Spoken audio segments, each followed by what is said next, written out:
We are witnessing a swift, steady and dangerous re-emergence of capture of institutions by the executive.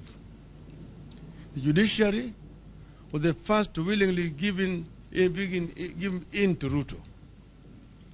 A struggle is underway at the IEBC, pitting Chebukati and his team who have surrendered to UDA against those who want to ensure integrity of the institution.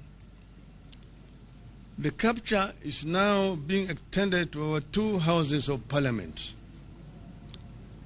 Swiftly, Kenyans are being turned into passive bystanders in the affairs with grave implications for our unity, our stability, and governance as a nation.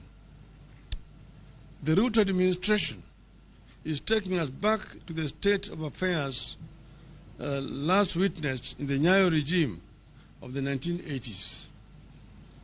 This kind of impunity, selective injustice, and capture of institutions will have grave consequences. We are here to sound a warning. No one should lie to this regime that we will sit back and watch a return of the Nyayo regime by another name.